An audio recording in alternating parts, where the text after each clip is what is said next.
Hello and welcome back, you guys. We are here, Hearties. Hello, this is the When Calls Heart After Show here on JLJ Media. That's right, my network, and I'm the JLJ of JLJ Media. I'm James Lott Jr. Of course, I am not by myself because I don't like talking to myself. I'm here with my girl, Marisa Serafini. Marisa. Hello, James. Hello, Hearties and everybody alike. Yeah, we're here, James. We're here. Once again, I've Season missed 9. you. Season 9. I miss you too. We see each other Season in person 9. and stuff, but season 9. You know, It's crazy. Season 9 of the show. we're here. And we have a very special guest, our first guest of the season. She's so sweet. She has a Guinness Book of World Record, which I'll talk about. That's right, girl. Also, you might have seen her on A Million Little Things. That's a little show here on Stateside here at ABC. But she's on the latest posters. She is the first Asian Canadian actress to be on the show When Calls the Hearts. And she plays Mei Sou. Let's welcome Amanda Wong. Yay! Thank you. Hi, Hearties. Thanks for having me, James and Marisa. Our pleasure. Hi, Amanda. So welcome, Nice. first of all, welcome, and congratulations. Thank you. It's a nice gig because you're an actor. So this is a nice gig. No, this is the real deal. I feel legit now. This way. Yeah, you're doing it. Now, did you watch any of Hallmark stuff? Are you a Hallmark fan? Oh, absolutely. I love the Christmas movies. I love rom-coms. Like, this is my jam. Always loved the world. And yeah, here I am actually in it. It's so surreal. And I just feel really grateful about it. Yes, that's so exciting. It's so awesome because, and I love how Hallmark just spans like so many different genres in that sense, and like now generations and now different races and cultures. And we've been seeing the progression over the years, and now introducing you and Mei Sou to the When Calls the Heart family. I think it's really great to now have more people of representation to look forward to watching. Oh, absolutely. It's like not lost on me the fact that I am the first Asian, American, Canadian, North American in this show with speaking lines, and let alone just speaking lines. I have this huge arc with like a very substantial role and maybe a love interest. So I'm really stoked about that. Now, you said something in an interview once that I was watching a show with Margaret Cho and Cal Penn and Stephen Gunn. All great actors and comedians. Yep.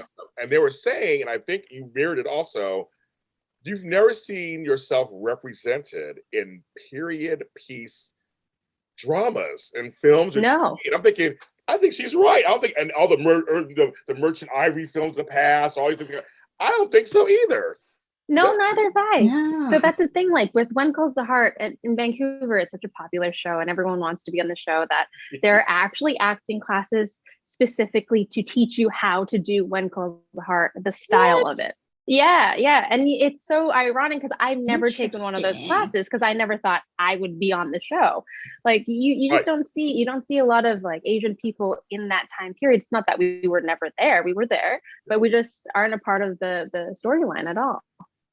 Marissa, I didn't do that. That's so funny. Yeah, me neither. And it's so popular, but we know that. Right. It's so funny. And I think that's awesome because it does present this opportunity that not just because we haven't seen it on screen doesn't mean it doesn't exist.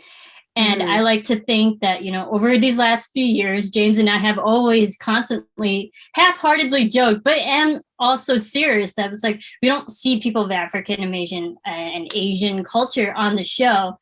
And now that we're starting to get it with the progression of, Hallmark and getting with the times a little bit, because they were kind of, let's be honest, a little slow, but they're getting there. Yes. So we've always been joking that we might never ever see our characters, but now we're seeing it. And I love it. And we're eating crow in the best way possible. I agree. Yeah. I agree with that. Right, man. So No. I totally agree too. That's right. I keep going over your voice. What were you saying? What are you saying? Go first. No, you go. Go. No, I'm just mirroring what Marisa said. Absolutely. And, I think that whenever we can see ourselves reflected in other people, especially through the medium of like film and TV and stuff, like that's how some people who don't have access to people of our culture or something like get to know people like us. And I think that when we see so many similarities between us and our neighbors, then how do you not like, each other? We all want the same things. I always say there's a lot of sameness, and that's the thing that we all want to say 5 or 6 things out of life. And I think the thing with the with the black couple that came to town, the black family that came to town, they were so well received. It was just like, oh, we like them, and they like the characters, and so it shows even other networks and other productions that it's okay to diversify. Like it fits the story, and they're great actors and all this stuff. It shouldn't matter what we look like or what coloring or what shape, right? I think it's a wonderful thing, right? Yeah, and I think that we see a lot of diversified storytelling in the sense that like everyone's starting to get a little bit more represented, and I think that that's good. And Viola Davis had said before, like as many people as there are in the world, that's how many stories at least we can tell, right? So it's like everyone's perfect for at least one story, and I think that's something that networks are starting to realize, and they're starting to realize they can make big bucks off of us too. Yes. Right. Absolutely, and it's also being representation for one, but also being relatable as well, because I think that's why the Viv Leacock and Natasha Burnett, they were so well received because the characters and storylines were very relatable, and we could feel for these characters. They were going through family issues, and just being in an environment where a lot of people can relate to them. And so without giving away too much of your character, because we still haven't really got a full introduction of her yet, what makes your character relatable, and what can we look forward to seeing and what you bring to the show? Okay, so what makes her relatable is something that we all share, and she's flawed like all of us. And I think that that's something that is really nice that the writers wrote in, the fact that there are flaws, and to put the flaws even in the forefront, because I think that someone who's not flawed or they seem too perfect, we don't really trust them per se, because we know something's coming up. But for her, right away, you know that she's got some flaws, and it's put to the forefront. So I think that that makes her really relatable. And the fact that she loves Newton and the horses and stuff like that. I think that in general, a lot of people like other creatures and things like that. So I think that being a good friend, getting along well with people and having flaws, I think that makes her quite relatable. How did you get this? How did this come to your orbit? Because you say you were taking a class. So how did it come to your orbit? Like, was this like a trade paper? I say trade paper. I'm like an old person. Back in the trade. You're showing your age, James. I know. I'm like, hello. Amanda. I'm 100 years old. I just look really good. But no. Was it online? Was it your agent? Like, how did this come to your orbit? Okay, so it was my agent. So what happens with actors right now during COVID is we get these self-tape auditions because we can't go into the studio. So I got this audition, and it's got the breakdown is asking for specifically an Asian woman. And I was like, oh my gosh, this show, me, could it be me? And I was just so stoked about it. And it asked if she could horseback ride. And that was like definitely a strong, like a plus. And it asked for another skill that I'm not going to mention in case it shows up at some point or not. And it just so happened that I had that skill as well. And it was just such a serendipitous moment, because a lot of the things that they're asking for, it seemed like I felt confident that I could potentially do. And it's things from all facets of my life, something that I learned in high school, something that I learned. Horseback riding is something I learned in Mongolia when I was traveling in my like more adulthood when I was a journalist. Yeah. So I gave it a whirl and hope for the best, sent it off, and here I am. Well, it's so funny you just said that must have really interesting. Said you must do a lot of auditions, get a lot of things, and where it's for probably women this or just like you said you saw an Asian woman. You're thinking that's me. Yeah, that's me. Yeah, exactly. That's me. So I must have really. I mean, very seriously, like almost all seriously, it must have been very just warm and gratifying just to see that and go, wow. Even if I don't get it came across my desk, so to speak. Absolutely. Just knowing that there is an Asian woman that's going to be put into a period piece, that's like something I wanted to see when I was growing up, So that just meant a lot to me. And also like, the life of an actor is you get thrown into so many pools that sometimes you're not in contention for. So this one being more like, ethnic specific, something that was in my age group, something that was, with the specific skill sets that I had, it just seemed to line up. And, sometimes you feel like, okay, maybe I got this, and you don't get it and you're kind of crushed. But this one I was holding on to hope for. And then I got a notice that I was on hold, and then I got to do a callback. So I did that and did some revisions, got some notes from Peter DeLuise, who's the director. And then I got a call from Peter and John Tinker, the showrunner, and I was like, oh my God, I was just like so excited. I was actually filming Raise a Glass to Love, which is another Hallmark show at the time. Oh, wow. So, and then the funny thing is the horses on One Calls the Heart are the same ones on Raise a Glass to Love. Oh so then I hopped on a horse It's meant to be. on my birthday. Exactly. On my birthday, I hopped on a horse, sent a video, and I'm like, this is me galloping and trotting. And they're like, cool. We'll throw it. Well, yeah, you're going to be horseback riding in a week.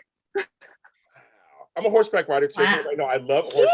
Yeah, James loves horses. I'm a huge equine trust me. And a chance I get to talk about it, I'm very happy. I love horseback riding. But anyway, that's so.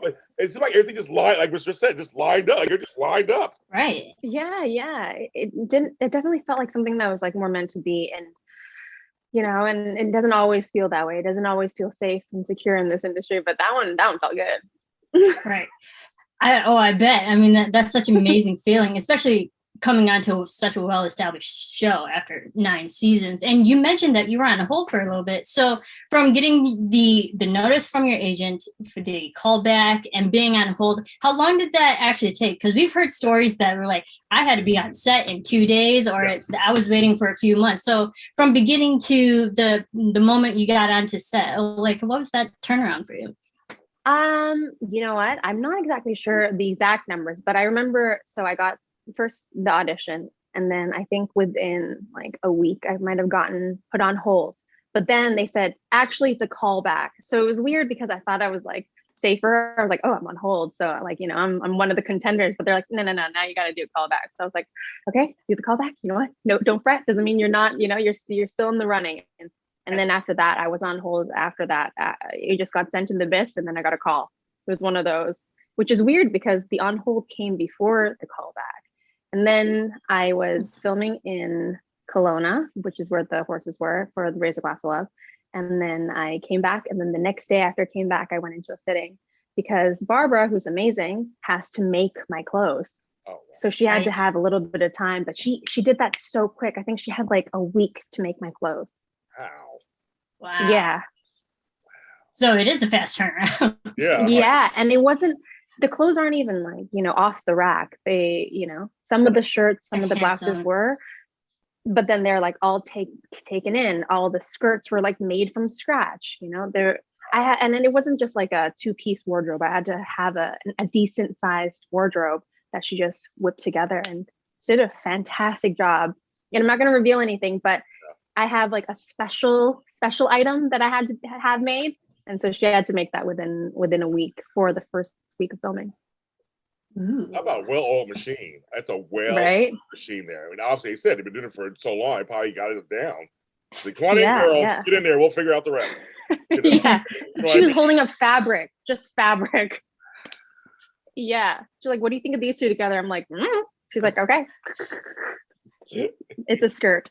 That's talent. Like, she has the vision. Yeah. That's her job. Yeah, absolutely. Yeah.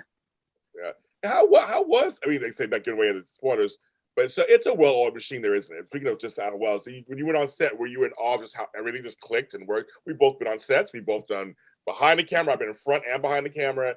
I know some sets that are not as organized and a little crazy, and other ones that run just run like a Swiss clock. Mm-hmm. So how was it for you? So I'm sure we've all been on the sets where it's like kind of budget and you got to use your imagination a little bit, and they just figure it out as you go. So this one, yeah. Green screen. There's an animal here. yeah. Just pet this tennis ball, It wasn't like, it definitely wasn't that for One Calls the Heart, though. You walk onto the One Calls the Heart set, and everything is quite picturesque. You've seen those videos of the Jamestown tours and stuff, right? Right. It's a practical set. Yeah. Okay. Several times. Yeah. It's an amazing set. Were you there when he was all dressed and stuff? I was there one year. I saw a dress for the Christmas episode. But yeah, I've definitely seen it when it's been in production. It's amazing. Mm-hmm. So the first day that I walked on, the sun was setting, okay? And it was a group scene, so everyone was there. So the sun was setting on Jamestown. Everything was just like so cute and picturesque. I felt like I was like going to Disneyland. You know how in Disneyland is like different worlds and stuff? Yes. You walked in and it was in this other world. And to boot, it was like I was a character in it because I was like literally dressed like everyone else, right? It felt like the most immersive Disneyland you could ever be at. And the sun was setting. Like what were the odds, right? It was yeah, it was very, very lovely and so beautiful. And yeah, I really, really liked it. Because Marisa, you've been there. Yeah, it's pretty. It's a very pretty set, especially in Vancouver. That's just a gorgeous, landscape as well. It's there are no mountains in that set, even though there is on the show. But and it's funny you mentioned Disneyland because I was literally just there last week. But there you go. Casually just at Disneyland, right? And LA. Disneyland's not that far. When in California, you go to Disneyland. That is true. That's true. It is such a fun set, and it really helps being immersed, like you said, and get you into character and into that time period, especially when you really, it's only for a few months of the year you're filming. So it's such a magical experience once you're there. Oh, absolutely. I'm like wearing these like cute clothes, and I'm like, I want to go out in them. And then I was realizing, no, I would look so weird if I went out in these things. But you're wearing this stuff every day that I'm like, this is a cute skirt. This is a cute blouse. I would totally wear this. But then I'd be like, no, actually, I don't know if I would wear that. But then you got to remember you can't because it's part of the wardrobe. Funny story. Joanna Newmarch actually once told me off camera, sorry, Joanna, that she once wore an outfit off a set and she kept it for like a few days. She's like, oh, I guess this is mine. Oh, that's awesome. Like, I always want to do that. Yeah. But you know what though? Johanna has the coolest style. Have you guys seen like her street style? I've seen her. Yeah, she's gorgeous. She's gorgeous. She's gorgeous. Beautiful. So gorgeous. Dressed so cool. I was like, who is this lady? She just is like my style partner. Like I would just, we always talk clothes and she just always impeccably dressed. And one time she was like just decked out in this like silk outfit, just so beautiful. And I'm like, where are you going? You look amazing. She's like, I'm just coming to work. When else am I going to wear this? And I was like, good point. And here I am, like I'm like wearing a matching sweatsuit, and I thought I put it together. I'm like wearing different colored matching sweatsuits. The whole set. That's all I wore. I'm very cute today, right? Oh, okay. You're better. Okay. Yeah, sure. Yeah. And this is what we're going up against. Okay. Got it. That's amazing. But you posted a picture of your grandmother, and side by side, loved it. First of all, she's her period piece. So talk about that a little bit, please. It was cute. It was very cute. So she's actually my great grandmother. So my grandma's mom. Yeah. Wow. So I always, felt like my great grandmother was just one of the most beautiful women in my family, and probably arguably the most beautiful one. So funny because I actually showed her the photo before I posted it, and I was like, "Hey, great grandma, do you think we look alike?" And she looks at me and she's like trying not to be rude. She's like, "Not really." I'm like, "You're right, I don't." And then she goes, "Why do you look so old in this photo?" And I was like, "Hey, I'm younger than you in this photo." And she's like, "Were you though?" Like, I don't know. I love it. She's so cheeky. She's so funny. She's so sharp. And I told her my age, which I'm not going to reveal now. And she's like, "Why aren't you married then? What do you mean? That's how old you are?" There we go. Yeah, exactly. I love it. Oh, that's funny. It was very cute. Yeah.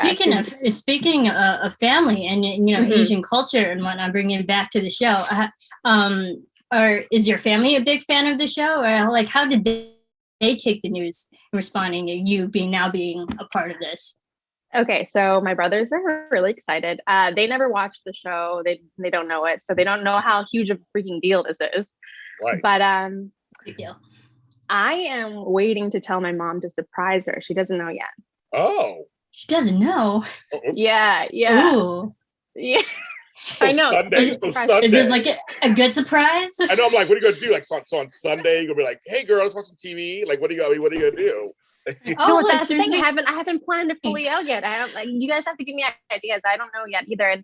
And my great grandmother, she knows because I showed her, and then I wrote out because her hearing is kind of not so great, but she's like super sharp in mind. Yeah. So I'm like, don't tell anyone. She's like, gotcha, I won't tell anyone. But so she knows. But my grandmother and my mom, they don't know, and I'm just like waiting to tell them, and I don't know how yet. And I'm like, It's coming up. It's coming up. It's coming up. Days, It's literally coming up. So I'm like, I think it I has know. to be, okay, so it has to be. That's such, So Marisa, it has to be like that's such a big secret. I know. Right. Like, No, it's gotta be a big dramatic reveal because you're keeping this so surreptitiously from your family. Right. No, it's gotta be a big dramatic reveal. That's what I'm thinking too. And I'm like, do I casually just leave it on and see if they notice? Or like, how do I go about doing this? What do you guys think? No, you gotta like have a meal, food and like, introduce food, chocolates, sugar, get them hyped up. That's how I would do it. Marisa and I are the same. I like food. I was going to say food. If anybody drinks, it's great. Wine, yeah, right. They love drink. Yeah, yeah. And just say, right, it's like sit down, have a glass of wine first. Yes. You might need this. And I have a big surprise for you guys. And I have them sit in front of TV, and then at 5:59 or whatever, 5:58, turn on TV and go, here we go, and then go from there. Oh, man, you have to film the reaction. You have to film the reaction. You have to film the reaction. Okay. Yes.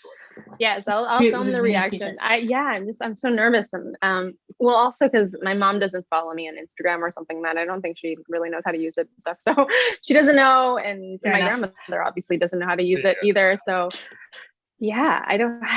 That's so exciting. I'm just getting. Yeah, it's exciting, but I'm also like, oh man, this. But I want to ask you a question because this is a whole thing that you are in the Guinness Book of World Records and for finger painting. Yes. I know 4 people who are in one of these books. That's it. That's all I know. 4 people. Really? So yes, my friend's a world-class juggler. Is a Guinness Book of World. So when I saw this, I was like, I want to know. I want to know details. Okay. So my brothers, my mom, my sister-in-law, and myself, we're all Guinness World Record holders. Oh my goodness. Because so we were on a cruise. This is when I was in grad school, and we hopped on a cruise just like on my like vacation or whatever. And while we're on this cruise, someone had organized this group finger painting. So the painting must have like been, I don't know, like I'm gonna guess like 100 feet. I don't know, by 50 feet. I don't know. It was like a large rectangle. And everyone got a square about this big. And there are thousands of us. And we each paint by numbers painted our square. And then it got pasted all together and it became the largest group finger painting in the entire world. That's how we got on the record books. I love that. Me too. That's amazing. I love it. I love paint by numbers. Me too. Yeah. That's amazing. When Pascal asked me, I told her and she was like, oh, it was like, I was like, I know it's not as cool of a story. No, that is a cool story. I think it's a cool story. And I think to me, it's like, that's something that's a distinction that not everybody has. It's not something it's not easy to get. It's not like you just, you study hard, you become a Guinness Book World. It's like you have to do something that's unique enough to get in the book. I mean, it's. I'm just trying to collect all these truths for 2 truths and a lie. That's all I'm doing. I'm just trying to collect these random things. That's a great icebreaker. That is a great icebreaker. That's great. That's a great icebreaker. That's hilarious. Does that record still hold up? Yeah, I think so. I don't know. Maybe someone's broken it now. Ooh. Yeah. Well, I'm just gonna say it still holds. I don't know. She's still cool. Whether she's former or current, she's still a Guinness Book of World. Exactly. It's still a record holder. Yeah. Exactly. I love that. It's hilarious. So what? I mean, you're in the poster. I saw you. Were you shocked? The latest I saw, there you are, like this. There she is. I'm like, there she is. And I was like, we have the 2 leads over here and one over here, and then there you are. How'd that feel?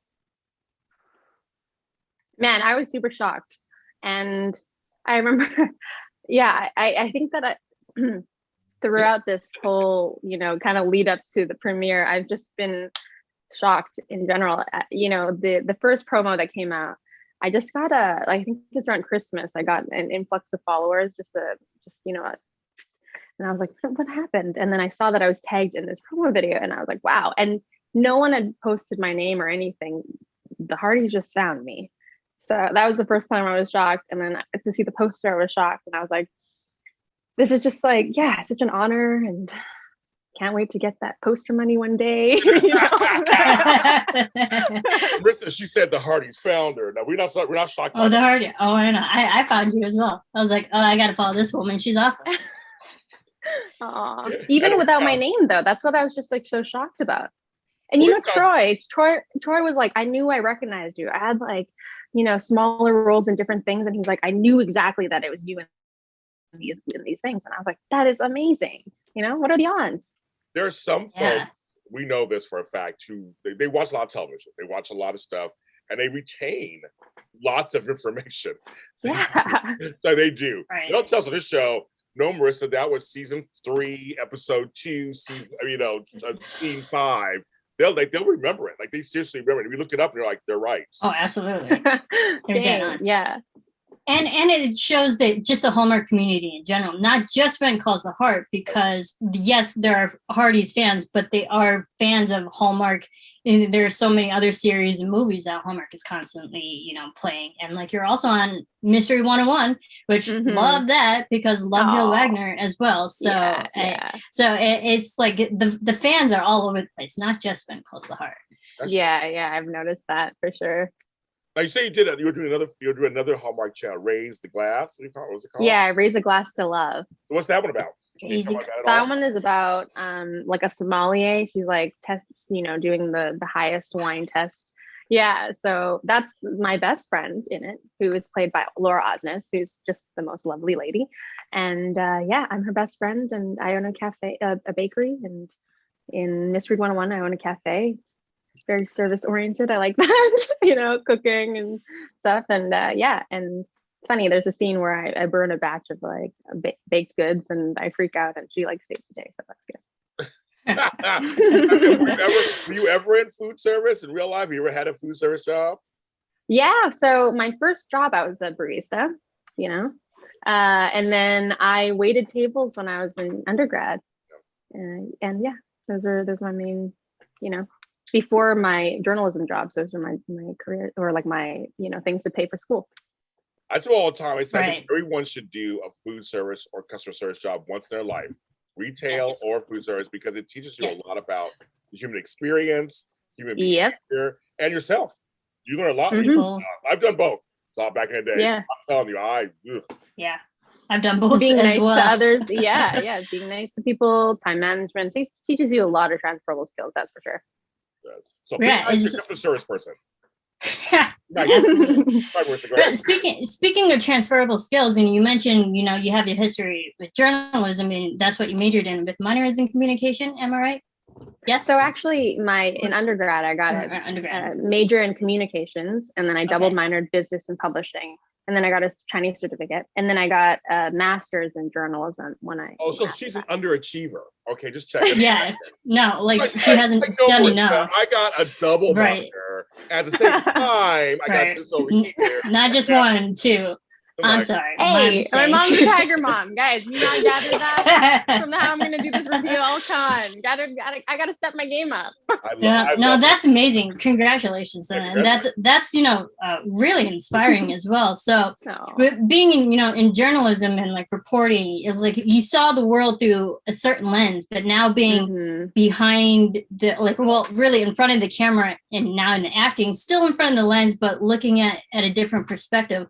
How does that transfer from journalism to now acting? What was that transition like for you?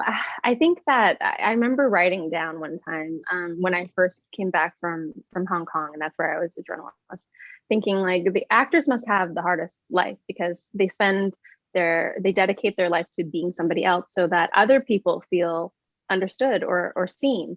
And I remember thinking that, and now I'm here trying to be that person too. And I think that the journalism experience, it really helped me because it allowed me an opportunity to watch people, and that was part of my job. And this like element of the gaze or observing others, and it really helps to like kind of, understand what you're doing all the time and kind of, I guess, see more human interactions and stuff like that, because that's part of your job versus just existing. You're kind of critically looking at others and asking questions that are, super important to what others want to know, or gathering the information that you need. Now, this is the first time I've been on the other side of the questions, and I've just been doing like some of the podcasts and things that you guys have obviously been listening to and things. So I'm now more hyper aware of myself than I was when I was the person asking the questions. And there's certain things that I've noticed that I never noticed before. When I had the questions in front of me, I sound very eloquent. And then now I'm the person answering, I'm like trying to stumble through making sense of what I'm trying to say and not say like or totally, things like that. Or, I'm noticing I'm doing that a lot too. So I love your like right. totally. That's funny. Yeah, like I say like every 5 seconds. Yeah. So yeah. Or swear, I mean, trying to do that. Right. No, that's like the biggest thing I've had to like train myself not to do. Because it slips every once in a while. But it is a skill because I have a degree behind the camera. I'm in film. And so being a hosting and being the person asking the questions, like I had to learn as well. I was like, oh, now I actually have to sound intelligent and like form questions to someone in that way. And so it is something that it's like the more you do it, the more you get comfortable in it. And like you seem very, very natural. So the talent's already there. Yeah. Oh, thank you. So it is a funny thing because Marisa and I worked at this other place we were at together. She was my producer most of the time for most of my shows. I was there for like years. 99%. Yeah, my shows. Of your shows. So we had our own kind of shorthand communication or whatever when it came to producer on air talent. You know how that is. You're in the front, you're doing stuff. So when she became my co-host on certain things, we're the same, we're fine.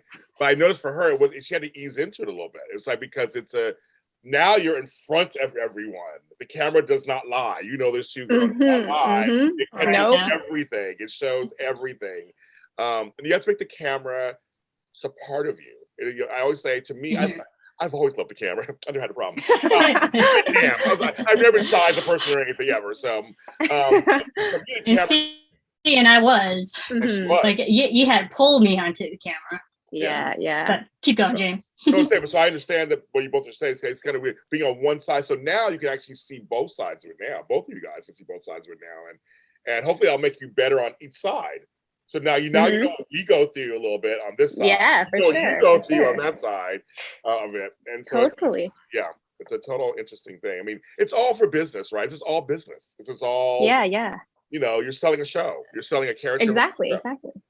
Yeah, I totally agree with that. And I think that with journalism, I think I was fortunate to have the opportunity to retape, do them again, redo the stand up or something like that. But now with these things that are live, you really gotta be focused and try to make sense of the string of thoughts that are in your mind that have gotten cloudier with the days these last 2 years that have gotten super cloudy. Yes. Trying to absolutely clear the fluff and pull out the nuggets. But here it is. Just brush it off. This is what I wanted to say. Well, I'll tell you, I got a minor in journalism back in college, back in the 80s. I worked at a newspaper for a minute. So back at newspapers. So you said that thing. What was that thing that you said? I know. Track page or something? I said trains. I was like, the train, the paper trains? I'm like, oh my, where's my Rolodex? I mean, like, hello, like, what am I doing? Exactly. I love Rolodexes. I love Rolodexes. Nice to have it a turn. But I did work for a newspaper back in the day in the 80s for a minute. And I was like, back when we did that. So, but I love drawing. I love words. I love being curious. Learning new stuff all the time. Yeah. Let me ask you a question. So that also translates to being an actor too, right? Because as an actor, you have to be curious also, right? Yeah. I think that it translates so much, and I never really saw so many of the similarities until kind of more recently. But I think that for both careers, you got to be curious, like you said. You got to want to be learning all the time. You got to do your research. You got to, just find truth. I think at the end of the day, both careers are just about being truthful. So I think that's how those two both really, really kind of meld together. I love that. Did you give yourself a backstory? You give yourself a backstory when you do characters? Do you ever go like, well, I'm playing a character presently, but let me think of something for myself. Do you ever think of that? Do you ever do that when you're playing characters? That's actually like a huge acting exercise that they always tell you to do. But I actually had a coach who was like, well, where did this person come from initially? And then I would just pull it out of my butt and just say, I don't know, the train station or something. And so everything that he has, I had a very clear idea. I was like, this is where they came from, da da da da da da. And I would just answer as though, it was so well formulated. And then he started looking at me and he was like, you're doing this too intelligently. And I was like, what do you mean? He's like, you're not actually doing the homework. You're just, you're yeah. He's like, he's like, you probably read a lot when you're growing up. I'm like, yeah, I did. He's like, so you read a lot of characters and things like that. So you create these worlds so quickly, but you're not actually doing the homework, where you're creating, I'm not thinking about the backstory and all that stuff beforehand, but based on the things that the writer says, I have an idea who this person is already. So it's bad though, because it's not like I'm being a good student, but yeah, I kind of just make it up. It's interesting nuance. It's interesting nuance. That's so funny. Like, I get what he's saying. You know what I mean? Say like, yeah, okay, I get it. Right. Okay. It's a little too polished, a little too, yeah. That's interesting. Little too good. Yeah, because if somebody says, like a certain, if the description is she's chewing her gum really loud and she's like, so what? I don't care. You kind of have an idea what that person looks like a little bit or acts like. Yeah. It's just kind of like that. I hear that and I see that. I was like, okay, this person's probably, chewing some gum, probably in school, like arms, whatever, legs kicked up. That's probably what she's like. I don't know. I get that. I totally get that. I do. Yeah. And speaking of back characters, kind of bringing it a little bit back to When Calls Heart, is I think I heard, if I remember correctly, Mei Sou's from Chicago. Yes, she is. I think I only saw that one place. You guys are on top of it. I have to bring it up because I am actually personally from Illinois, not from Chicago, but that is my home state. So I'm like, I already like this character. Again, I love Chicago. Relatable. I love Chicago. Relatable. Yeah. So I'm already 100% in. Aw. Yeah, there's so many things that I'm not sure what I can or cannot say. And now that it's out, I'm like, hopefully nobody gets mad at me for it, but it does reveal, yeah, absolutely. It does reveal certain things about the character or where she comes.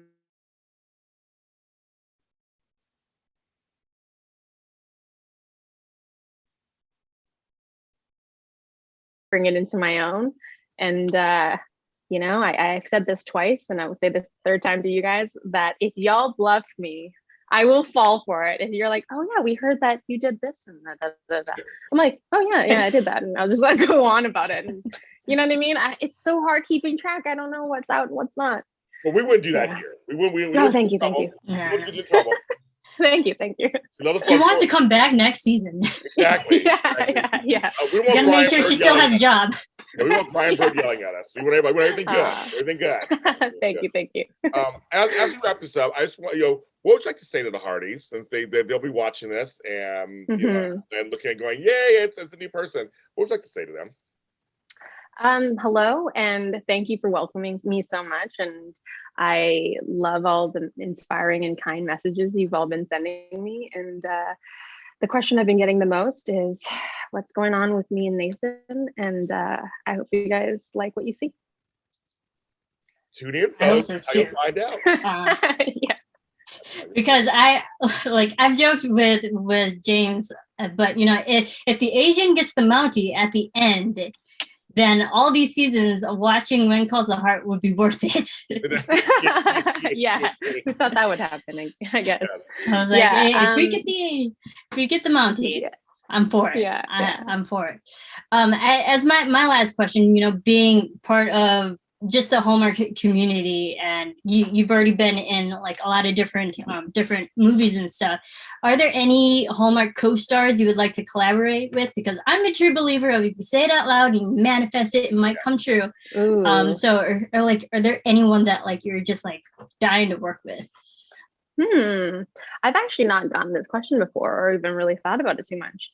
I know that I've just like thoroughly enjoyed working with Kevin McGarry. He is so charismatic, so funny, he's so talented, and he's just always in great spirits. Like he cracks jokes all the time, and sometimes I'm like just too sleepy to understand what he's saying, but he's always on the ball and on it. He's such a great person to bounce off of, and I genuinely do feel super safe when I'm working with him because I know he's got my back, and I think that that's super nice. And so if I were to have my own movie or something like that, Kevin's a great guy. I adore Viv and Natasha. I'd love to work with them in some capacity. My stylish co-star, colleague Johanna, would love to work with her. Rothgar is so funny. Literally anybody on the show. Like we have such a talented cast that I kept bringing it up during filming. I'm like, wouldn't it be so cool if we had a spinoff where we're in modern day? What would that dynamic look like? And I just like bounced, right? I was like bouncing ideas off of, everybody. I'm like, who would we be? Blah, blah, blah. I'm like, Johanna, I could see you being my mom, even though we're not the same ethnicity, but I could see you being my mom. She's like, I would love to be your mom, And we're just like, yeah. Oh. And then, and I was like, Rothgar, what do you think you would be? He's like, can I be cast as the homeless man outside? I'm like, sure, why not? We're just like, you know what I mean? I was like, this would be so cool if we were to have a spinoff in modern day. I don't know, what would that look like? What do you think? I love it. It's very possible.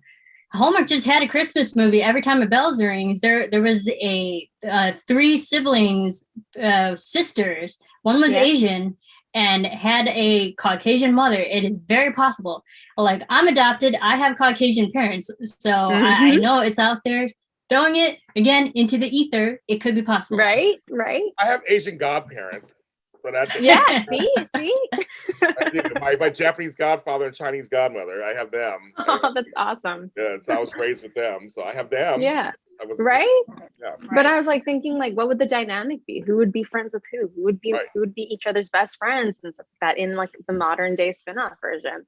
It'd be so cool. You gotta write it. You just have to write it. It's like certain theater repertory groups where they do the same people, but they do different shows. Like, why not? They all switch roles and different things. All right, that's something like the old school way. Again, I'm going back to old school again. But that's how they used to do it. You guys have you guys seen Cloud Atlas? Yes, that's exactly kind right. Of like that. Kind of like that. Yes. Exactly. Yeah. So I can see diversity. I like that idea. You guys all play That'd be so cool. Close, modern 2022. We're making it happen.